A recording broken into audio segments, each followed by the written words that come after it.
Oh, you thought I was done. Sorry, your knowledge of the Force is still incomplete. But that's okay. That's why I'm here. Professor Amazo is here to instruct you on the different aspects of Sith culture and also the Star Wars mythos because it's so vast and expansive. So, first things first, today's video, we're going to be talking about the different kinds of Sith, but not the ones that you're used to. I know that it's been casualized to the point where you can only really think of the Sith in 3 different categories. While that is true to a certain extent, it is so much more vast than that. The Sith cannot be easily and simply put into 3 broad categories and have each Sith member just be placed in there willy-nilly. Just like any other religion, different people are added to the Sith, and those different people are an amalgamation of different traits that have them lean majority of one way perhaps, but they tend to be blended in with other different styles. So the first type of Sith that we're going to get into right now is the Sith warrior, because Sith warriors are the martial element of the Sith, training rigorously for combat, focusing exclusively on the exquisite art of the lightsaber, or maybe many different other forms, but most use the lightsaber because it's the common form of combat between Force sensitives. First things first, we're going to talk about the Sith Marauders. The Sith Marauders are bloodthirsty, rage-filled monsters who take after the Sith Crusaders of the Sith Triumvirate, which were led by Darth Krayt, Darth Nihilus, and Darth Sion.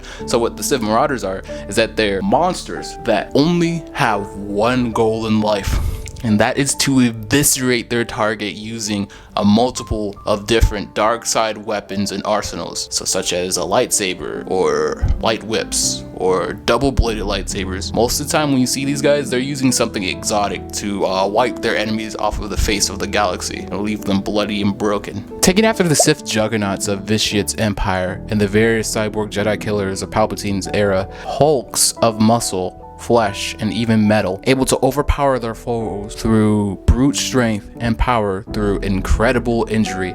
So these guys are walking tanks. They're what you want on your team. You ever have someone that's a heavy hitter or a mountain that's going to fall and collapse on you? You want your juggernaut to be there to take the brunt of the damage, and you'll know he'll be fine. Taking after the Sith conquerors of Darth Vitiate's empire and Darth Revan's regime, Sith conquerors are sharp military minds that come up with the most cunning strategies and war tactics in order to win a battle. And then next you have the Sith Sabers, and what the Sith Sabers are is that they were a group that were a part of the Lost Tribe of the Sith, and also they were a group that were under a different name called Sith Duelists under Emperor Vitiate's empire. And so what they do is that these guys are dueling champions. They almost never lose a lightsaber battle, and they focus on the art of using lightsabers and nothing else. So, taking after the Paladins of Natus Onderon, the noble Sith Knights of the Mercrosa, and the Crave Holy Crusaders, Sith Paladins are dark knights who serve the Empire with religious conviction and unbreakable loyalty. Like the Knights of Zakul, their zealotry is rewarded with unique power in the Force that makes them difficult to beat on the field of battle, and because of this, they have a unique spectrum on the Force, proving that once again, that it is not a hard and fast rule. Not all Sith use primarily dark side powers, and not all Jedi use primarily light side powers. It is literally a spectrum. Also, piggybacking on the Sith Paladins, I just wanted to address that red is not primarily a Sith color, and just like how blue, green, purple, yellow, orange, bronze, that's not primarily a Jedi color. Sith have been noted to use those colors before. People such as Darth Gravid, Exar Kun, and in addition to that, Revan. I just wanted to put that out there. Now, let's continue. Sith Maulers, taking after the brutes of Sith Vitiate's empire and the thuggish Sith cult known as the Maulers. Sith Maulers use their fists, feet, and body to overpower their enemies, mastering brutal hand-to-hand combat or masters of martial arts such as Teras Kasi. Then we have the Sith Master Blade. They take after the Blade Lord cult of old. A Sith Master Blade eschews lightsabers in favor of bladed melee weapons such as Sith Tremor Swords. The Master Blade possesses unique powers over the blade and can learn how to forge ancient Sith weapons from taking the skills of Sith alchemists. Then next, we have Sith Warlocks, who are basically battle mages who bend the Force to martial ends. Sith Warlocks are able to learn a lot of Sith sorcerer skills, as well as their own unique combat-oriented abilities. Hey, Amazing Amazo here. Just wanted to make sure that you know to hit that like button, hit that subscribe button and comment your appreciation for the video. I probably taught you something new because 99.9% of Star Wars fans don't know this, and I want to bring the truth out there to you guys. So make sure you hit that noti bell as well to be notified whenever I upload a new video. You know what to do next. I got you, homie. Sith sorcerers are different because they concern themselves primarily with the academic study of the Force and understanding its properties, as well as studying and chronicling the history of the Sith. Darth Nihilus and Naga Sadow are among history's most famous Sith sorcerers. First subclass we got are the Sith Thaumaturge, and they take after the sorcerers of Tund and the Naddist of Onderon. Thaumaturges are pure mages dedicating themselves to the reciting and casting of ancient Sith spells gleaned from the dusty pages of forgotten grimoires. After that, another subclass is the Sith Alchemists. They take after the eldritch artisans of the... Oh my god, how do I pronounce this word? Ninush was Zakut? And the master beast summoners of the 100-year darkness. Alchemists dedicate themselves to the manipulation of inanimate matter and the twisting of life into new forms. After that, the Sith Elementalist, taking after the shapers of Krovar and the Sith sorcerers of Vitiate's empire. Elementalists are storms of nature, foregoing finer arcane mastery in favor of sheer elemental power over the Force, from lightning and fire to earth and water. These guys are basically the avatars of the Star Wars universe. Next, we have the Sith Prophets. Taking after the prophets of the dark side, Sith prophets and prophetesses are sinister seers and reclusive hermits, peeling back layers of reality to see realms and places far away and far in the future. Next is the Sith Inquisitors, not the garbage Sith Inquisitors that Disney has. Ew!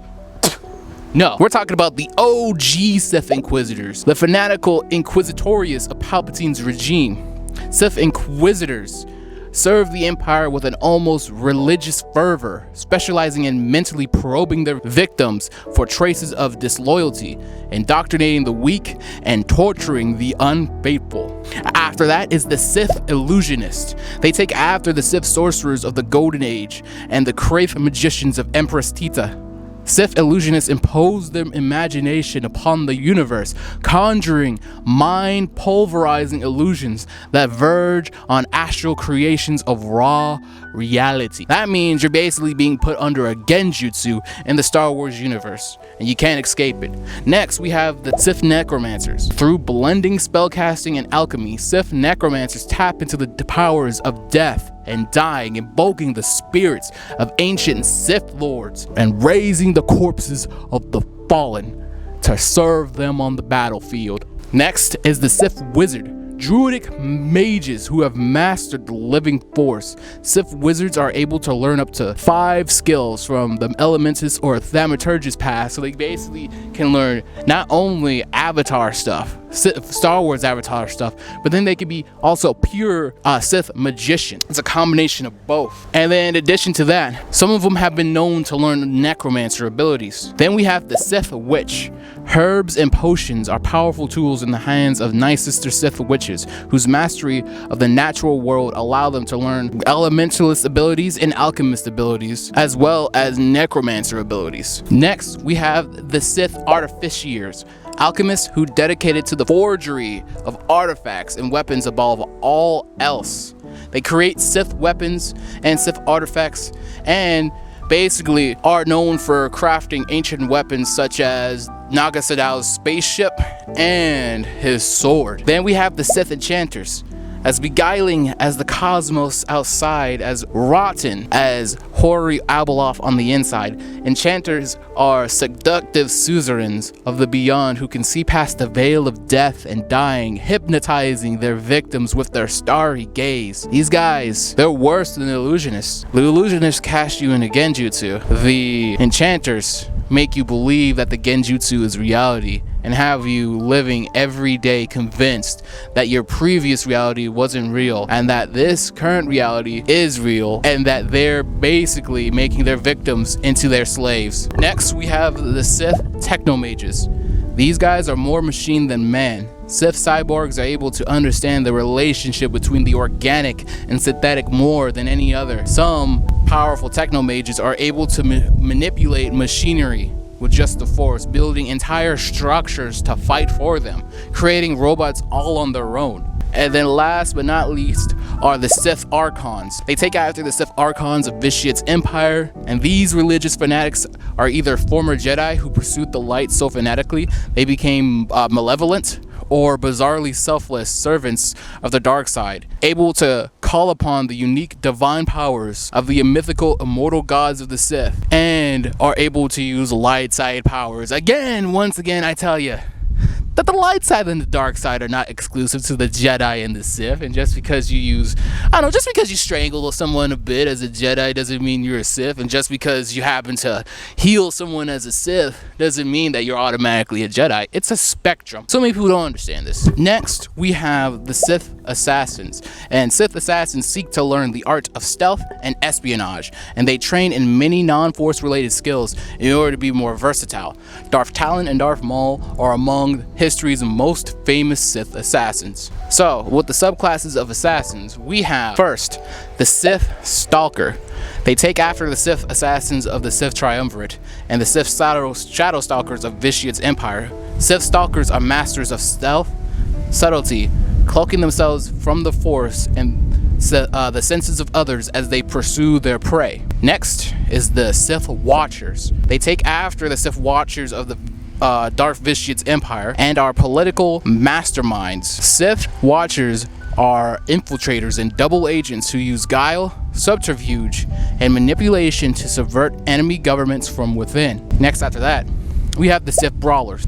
They take after the infamous hands of Emperor Palpatine. Sith Brawlers are unscrupulous agents and dirty fighters who use anything they can get their hands on to kill their targets, from blasters to vibro shivs to lightsabers. Then after that is the Sith Slayer. They take after the Sith Slayers of Vitiate's empire and the various infamous Jedi hunters throughout history. Sith Slayers are highly trained executioners and adepts of the Force with one singular goal: to beat the brakes out of any Jedi, any enemy on one-on-one combat. They basically step up to people and say, I'm a better Force user than you.